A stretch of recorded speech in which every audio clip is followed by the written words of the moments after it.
warahmatullahi wabarakatuh. Salam sejahtera untuk kita semua. Om Swastiastu, Namo Buddhaya, salam kebajikan. Halo sahabat kompeten, bertemu kembali di podcast Cakrawala Edukasi episode 5. Hari ini kita akan membahas tentang makna dalam mengajar bagi guru. Di episode ini, kita akan membahas kompetensi guru memegang peranan penting dalam proses pembelajaran yang bermakna dan berkualitas. Guru tidak hanya dituntut untuk memahami materi ajar, tetapi juga harus memiliki kemampuan pedagogis yang baik, didukung oleh kompetensi kepribadian, sosial, dan profesional. Saya akan memperkenalkan diri, saya Fiona Ramadhani Oktakim, bisa dipanggil Kak Fiona, dan hari ini kita kedatangan narasumber yaitu Bapak Dr. Haji Didang Setiawan MPD dari Smart Education Group dan juga salah satu sebagai narasumber di Pusat Pelatihan dan Pengembangan Pendidikan Jakarta Timur. Beliau akan berbagi pandangan tentang memberikan kompetensi pedagogis dan implementasinya dalam tugas sehari-hari guru. Sebelumnya, perkenalkan diri Bapak Didang, apa kabar? Baik, Alhamdulillah. Alhamdulillah baik. Ya. Terima kasih Bapak Didang sudah bergabung ke podcast Cakrawala Edukasi. Ya, sama-sama, terima kasih. Boleh sapa sahabat kompeten di rumah Bapak? Baik, terima kasih.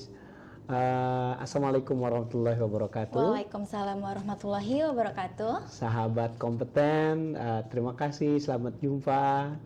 Salam sejahtera, semoga kita semuanya sehat walafiat ya. Amin. Ikan hiu makan tomat. I love you so much. Aduh, I love you dari Bapak Didang kepada pemirsa di rumah. Nih Bapak, kita akan membahas. Jadi sesungguhnya apa sih yang dimaksud dengan kompetensi pedagogis tersebut? Baik, terima kasih Kak Fiona.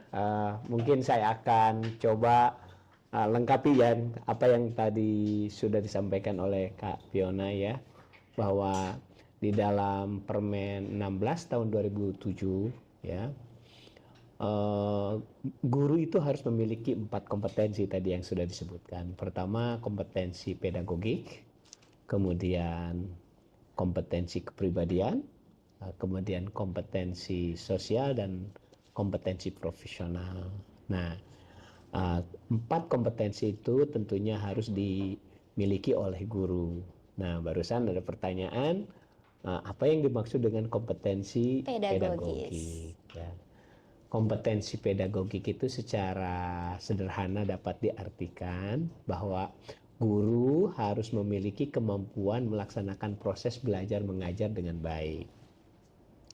Nah, proses belajar mengajar dengan baik itu dapat diibaratkan seperti menanam pohon.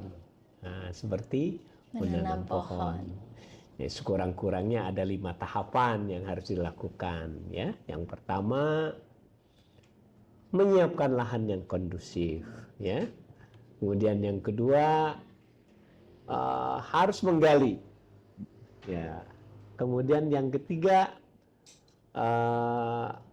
yang ketiga menyemai benih atau menanam ya, menanamkan bibit ya yang bagus, atau menyemai benih ya. Kemudian yang keempat adalah menyiram ya, menyirami tanaman tersebut atau memberikan pupuk ya, gitu ya. Dan yang kelima, selalu merawat, ya, melakukan perawatan terhadap tanaman tersebut.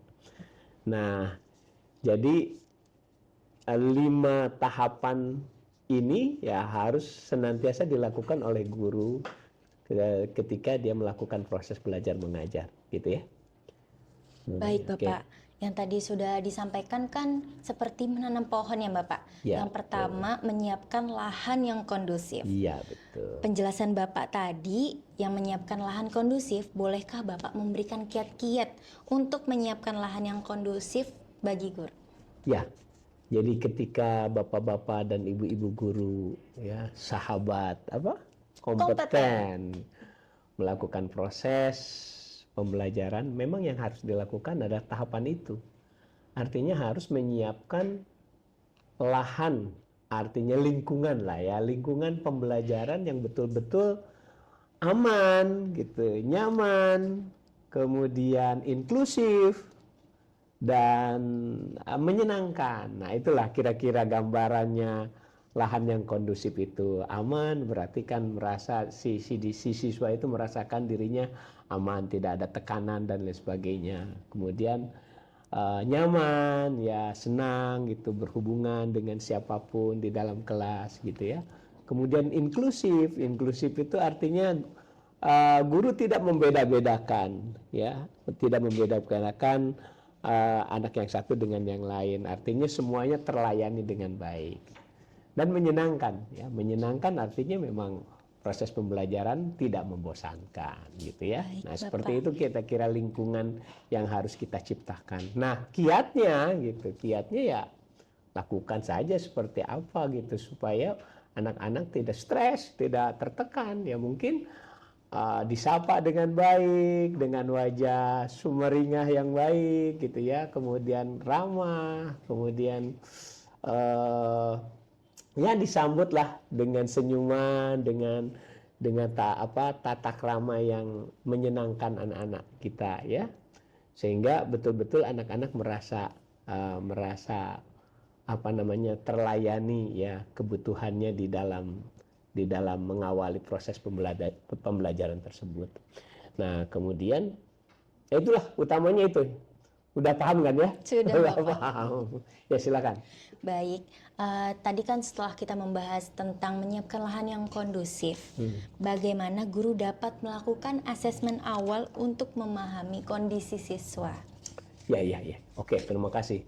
Nah, sebelum ke nomor 2, tadi saya akan lengkapi ya penjelasan yang pertama. Ya mungkin tadi waktu mengkondisikan lahan itu ya, mungkin anak diajak nyanyi gitu ya. Hal yang disenangi oleh betul anak. gitu. Kemudian tanya jawab gitu, ngobrol gitu ya dalam waktu yang cukup singkat lah gitu ya, tanya jawab dengan anak-anak. Dan jangan lupa yang paling penting adalah anak-anak diajak untuk berdoa, berkonsentrasi dengan sebaik-baiknya. Nah, pertanyaan yang kedua, ya itu penting banget dilakukan. Ada dalam kurikulum di dalam kurikulum Merdeka yang kita kenal sekarang, bahwa guru itu sangat penting melakukan penggalian. Nah, penggalian itu diistilahkan dengan assessment awal. Nah, assessment awal itu sebenarnya bisa dibagi 2 bagian. Ada assessment awal yang sifatnya non-kognitif, dan satu lagi assessment awal yang sifatnya itu kognitif. Kalau yang non-kognitif itu assessment awal yang dilakukan untuk melihat karakteristik peserta didik. Nah, ini biasanya dilakukan di awal tahun. Di awal tahun saja, dan yang mengerjakan mungkin ada ahli ya, misalnya ahli psikologi gitu ya, sehingga anak-anak betul-betul terlihat tuh ya karakteristiknya. Mungkin gaya belajar, kecerdasan, bakat minat, bahkan mungkin sosial ekonomi juga bisa ketahuan ya dari hasil tes yang dilakukan oleh ahli psikologi itu. Nah, yang kedua, penggalian atau assessment awal yang terkait dengan kognitif. Yang terkait dengan kognitif itu ya artinya menanyakan kesiapan belajar anak-anak gitu ya. Apakah anak sudah paham? Misalnya guru akan mengajarkan tentang operasi perkalian. Ya, mungkin kalau ternyata anak belum paham tentang operasi penjumlahan, ya mungkin guru tidak akan ujug-ujug ya. Ujug-ujug paham ya? Ujug-ujug mengajarkan perkalian. Mungkin guru akan membereskan dulu atau akan menguatkan dulu pemahaman anak terkait dengan operasi penjumlahan gitu kira-kira ya. Dari assessment awal itulah kegunaannya, sehingga terlihat kemampuan anak sampai di mana nih gitu ya. Nah, itu sangat perlu dilakukan oleh guru ketika mengawali proses pembelajaran. Gitu ya, Neng? Baik, Bapak. Tadi omong-omong tentang kondisi siswa, pasti siswa setiap siswa-siswa dan yang ada di seluruh Indonesia pasti mempunyai gaya belajar yang berbeda ya Bapak. Tentunya ada beberapa nih ya Bapak dengan bahasa yang sekarang kita sebut introvert ya Bapak.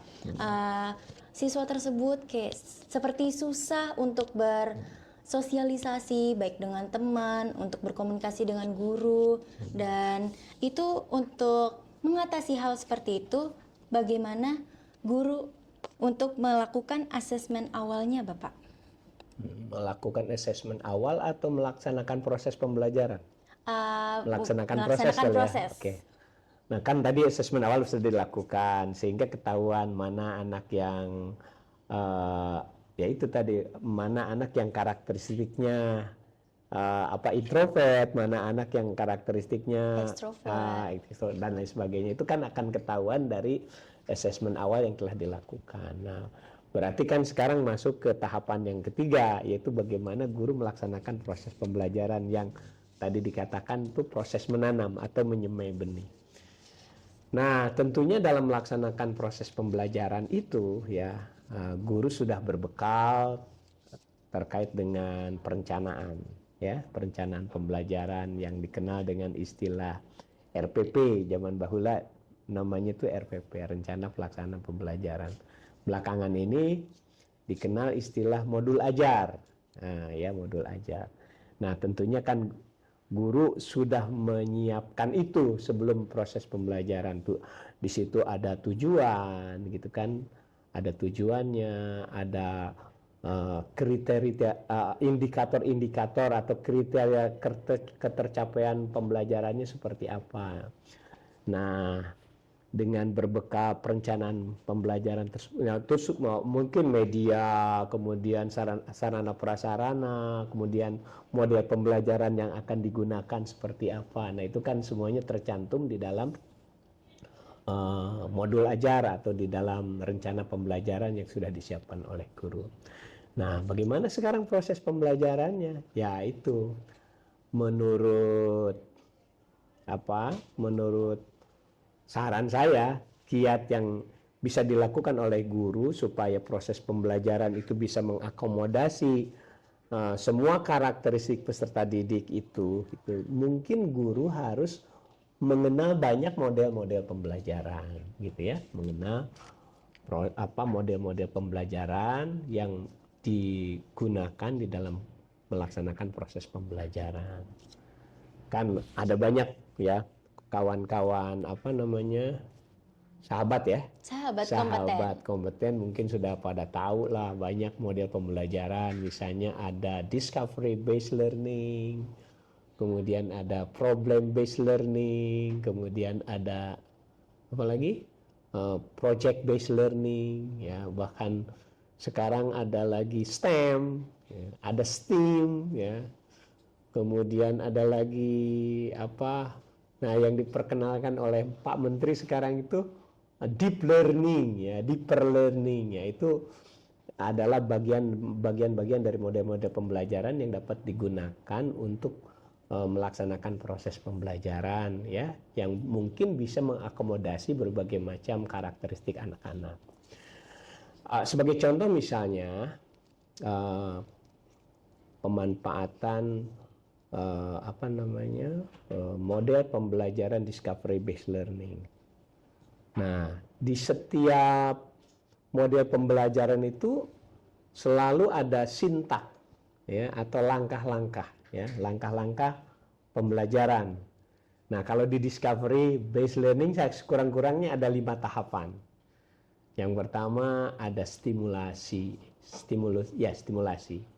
Kemudian ada identifikasi informasi atau identifikasi masalah, ya. Kemudian ada proses pengolahan informasi, kemudian ada verifikasi, dan satu lagi ada generalisasi. Nah, supaya lebih nyata, supaya lebih operasional, mungkin saya akan mencontohkan aja ya. Tak apa-apa kan? Nggak apa-apa Bapak. Oke, sahabat kompeten. Nah, misalnya nih ya, saya akan memberikan contoh untuk pembelajaran IPS kelas 5 SD, boleh? Boleh Bapak. Boleh ya. Nah, misalnya di kelas 5 SD ada tujuan pembelajaran, anak-anak atau peserta didik harus mampu mengenal jenis-jenis bencana alam. Nah, gitu kan? Jadi bagaimana di akhir pembelajaran peserta didik memahami banyak bencana alam, baik dari sisi jenisnya, kemudian tempatnya, kemudian akibat-akibat yang dialami, atau bagaimana mungkin cara mengatasi gitu ya. Nah, seperti itu. Nah, mungkin ini cocok sekali kalau menggunakan model pembelajaran apa tadi? Discovery based learning. Nah, di dalam tahapan pembelajaran ini mungkin di rumah guru-guru sudah menyiapkan gambar ya yang akan dijadikan sebagai stimulasi di dalam proses pembelajaran itu. Mungkin ya gambarnya tidak satu dong ya. Iya. Nah, itu berbagai macam bencana mungkin disiapkan. Misalnya ada bencana alam apa, Neng? Longsor. Longsor ya, sekarang lagi banyak terkenal ya, ada di Cianjur, ada di Sukabumi gitu ya. Ada longsor, terus apa lagi? Banjir. Banjir di tempat kakak mungkin. Kamu enggak kena banjir ya? Enggak, Alhamdulillah enggak. Jakarta tidak banjir ya sekarang. Kemudian apalagi ada bencana Gempa alam, bumi. gempa bumi, ada tsunami, ada apa lagi tuh? Gunung meletus. Gunung meletus. Nah, itu mungkin guru sudah menyiapkan gambar-gambar itu, kemudian ditempelkan di dalam lembar kerja gitu ya. Nah, nanti dilengkapi dengan pertanyaan-pertanyaan untuk mengidentifikasi dari stimulus tadi.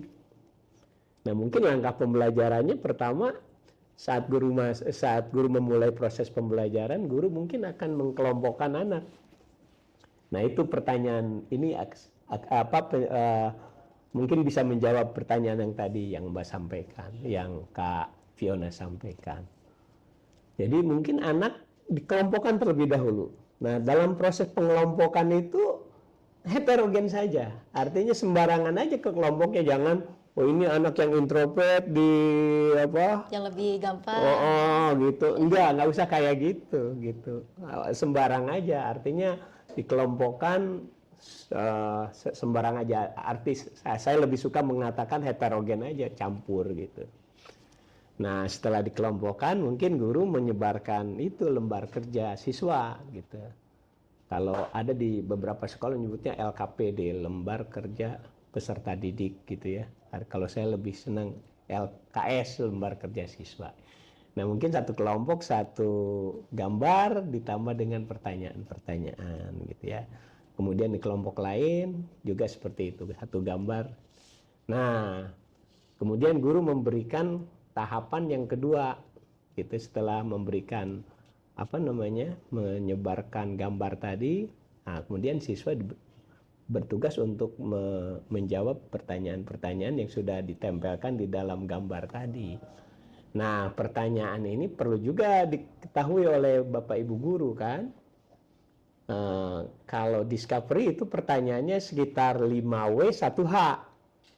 Yang mungkin istilah bahasa Indonesianya itu adik simba, apa, di mana, kapan, nah gitu kan. Nah, kalau di dalam bahasa Inggris kan 5W, what, where, why, who, when.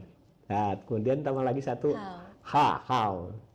Nah, contoh misalnya seperti ini.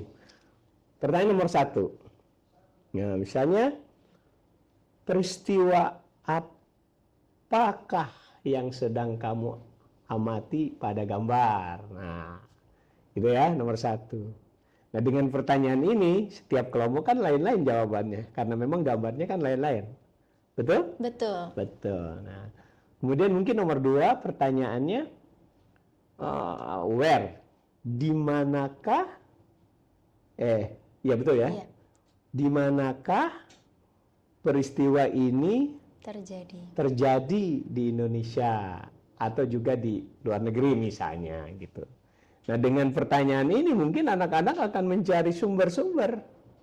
Mungkin kalau diizinkan oleh gurunya membawa HP ke sekolah, mungkin akan mencari informasi di HP ya, di Google ya. Atau mungkin anak-anak juga bisa mencari informasi di buku-buku ya. Atau mungkin di sekolahnya ada internet yang bisa digunakan, langsung bisa lihat kan itu. Mungkin sehingga anak-anak akan menjawabnya banyak banget itu. Oh, di sini, di sini, di sini, sini. Nah, where itu mungkin bisa digandengkan dengan when. Kapan dan di mana kan? Kapan dan di mana peristiwa ini pernah terjadi. Itu akan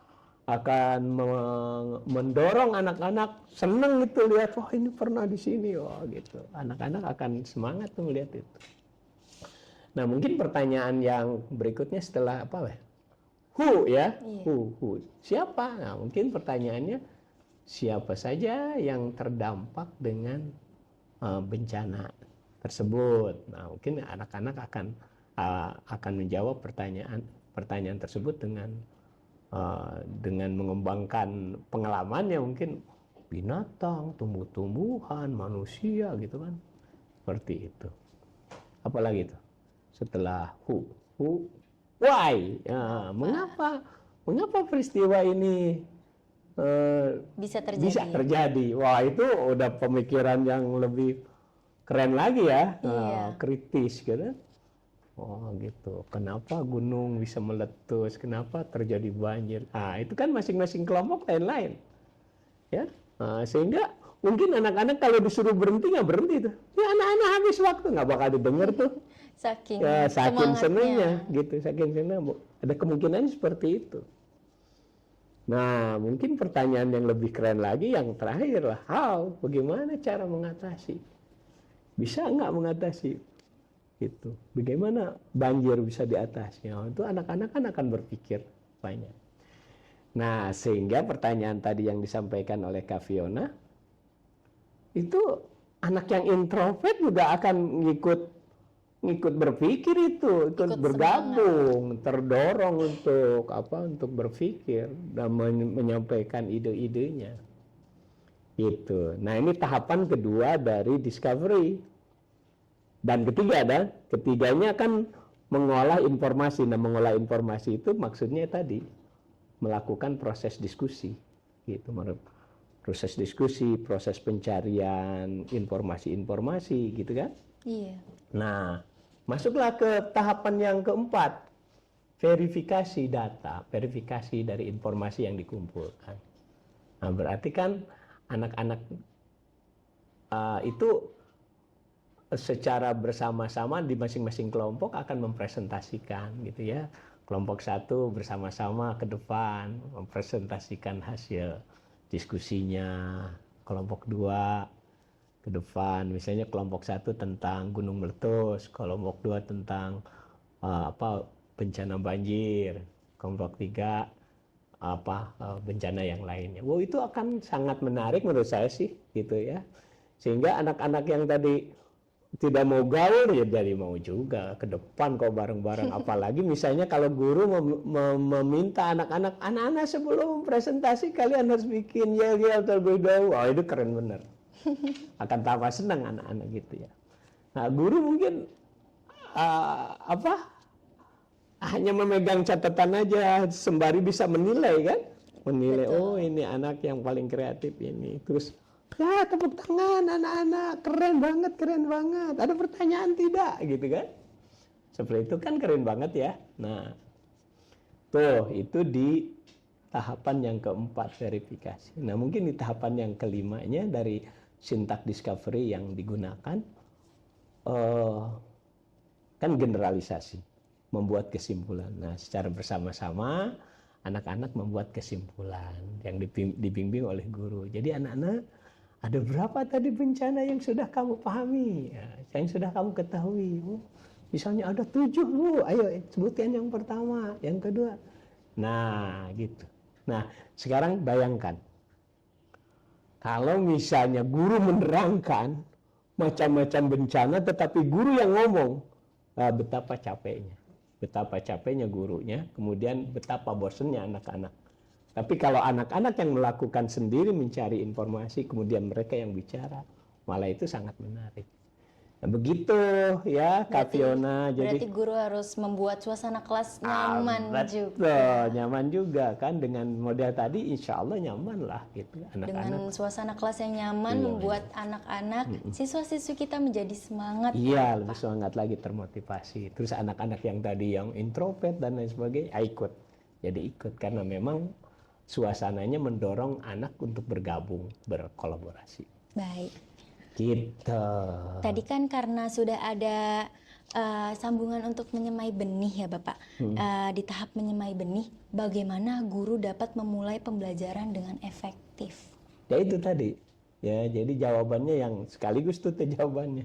Artinya guru menyiapkan perencanaan, kemudian memanfaatkan model pembelajaran. Nah itu tadi akan berjalan dengan efektif kalau memang tahapan-tahapan pembelajaran itu bisa diikuti dengan baik atau dilaksanakan dengan baik. Gitu. Baik. Oke. Apa sih Pak yang perlu dilakukan guru untuk menjaga motivasi belajar siswa selama proses pembelajaran berlangsung? Iya, itu juga masih seperti tadi jawabannya. Jadi saat anak-anak diskusi, jangan ditinggal minum kopi. Atau misalnya, ayo anak-anak teruskan ya berdiskusi ya. Gitu. Ibu sekarang mau ada keperluan nih, panggil kepala sekolah. Nah itu tidak memotivasi. Anak-anak jadi rendah motivasinya. Tapi lain kalau misalnya ketika anak-anak berdiskusi itu,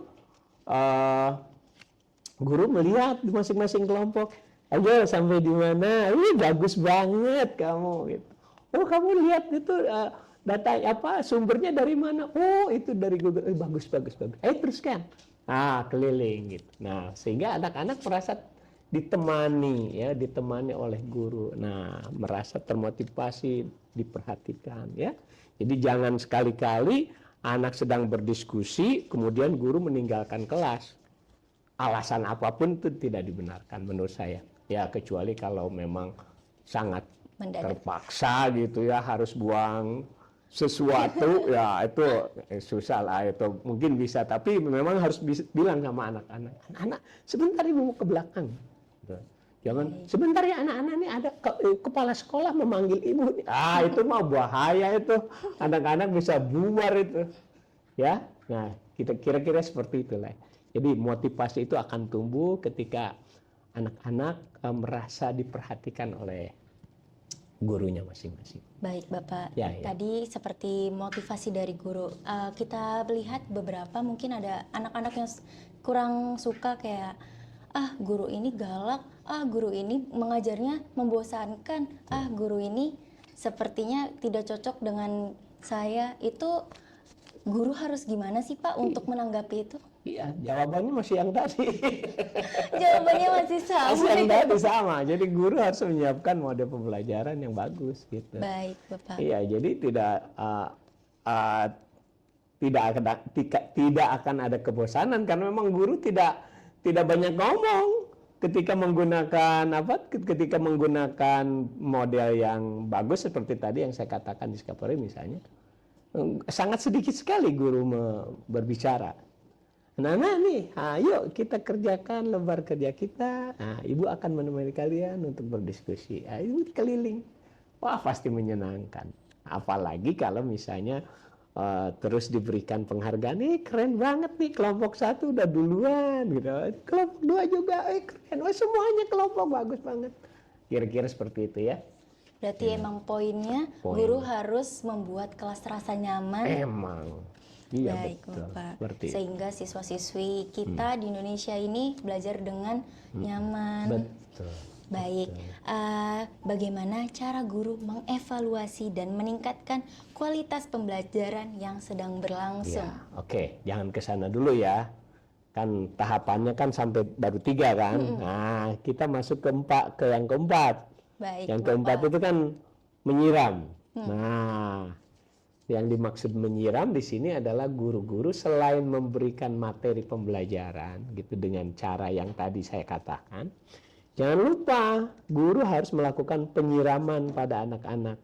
Kalau tanaman itu disiram dengan air, tetapi dalam proses pembelajaran penyiraman itu yang dimaksudkan adalah menanamkan nilai-nilai. Nah, nilai apa ya? Nilai kejujuran, nilai kesopanan, nilai akhlak mulia lah di situ.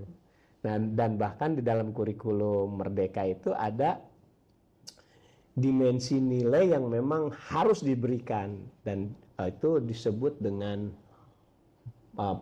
dimensi profil pelajar Pancasila. Ya, di dalamnya ada 6 gitu ya.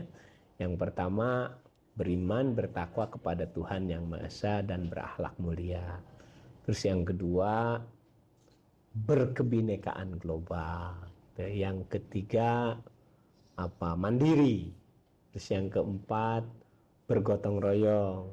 Yang kelima, bernalar kritis. Kemudian yang ke-6 ya, kreatif. Nah, itu jadi nilai-nilai itu senantiasa harus ditanamkan kepada anak-anak, sehingga anak-anak yang kita didik itu tidak hanya anak pinter, tidak hanya membuat anak menjadi pintar, tetapi juga nanti membuat anak baik, menjadi lebih baik lagi, karena dia berakhlak mulia gitu ya.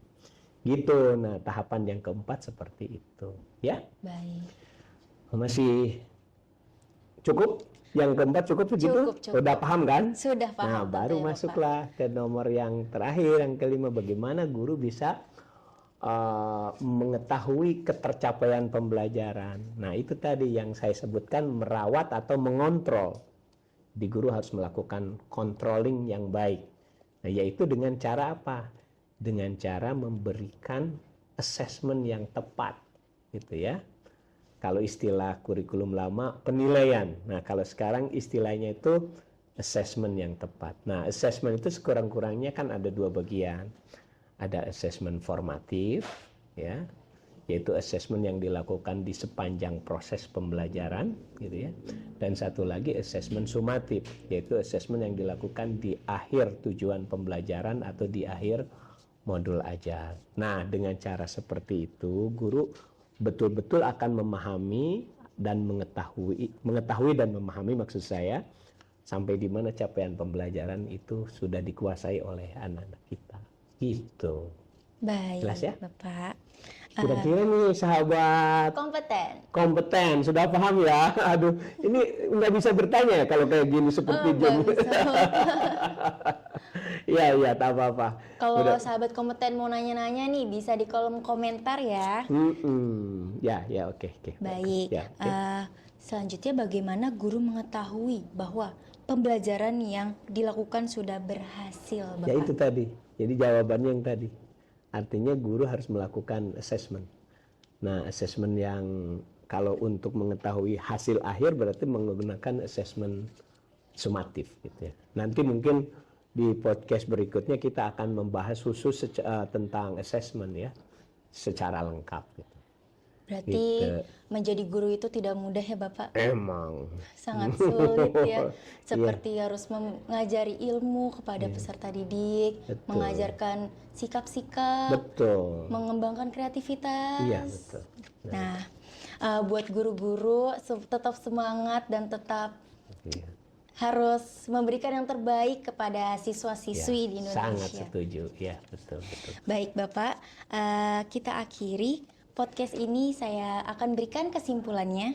Podcast ini menegaskan pentingnya kompetensi pedagogis dalam menciptakan pembelajaran yang bermakna dengan analogi menanam pohon. Proses belajar melibatkan menyiapkan lingkungan kondusif, memahami kebutuhan siswa, memulai pembelajaran dengan efektif, menjaga keberlanjutan, mengevaluasi, dan akhirnya memanen perkembangan siswa. Guru diharapkan terus belajar, berinovasi, dan menjadi inspirasi. Karena mengajar bukan sekedar menyampaikan ilmu, tetapi untuk membentuk generasi masa depan. Baiklah sahabat kompeten, itulah diskusi kita hari ini tentang mengajar yang bermakna. Semoga guru-guru bisa terus belajar. Terima kasih kepada narasumber kita, yaitu Bapak Didang Setiadi. Terima kasih Bapak sudah menyempatkan untuk ke podcast Cakrawala Edukasi ini. Baik, terima kasih sama-sama. Sampai jumpa di episode selanjutnya. Saya, Fiona, pamit undur diri. Wassalamualaikum warahmatullahi wabarakatuh. Waalaikumsalam warahmatullahi wabarakatuh. Sampai jumpa sahabat kompeten.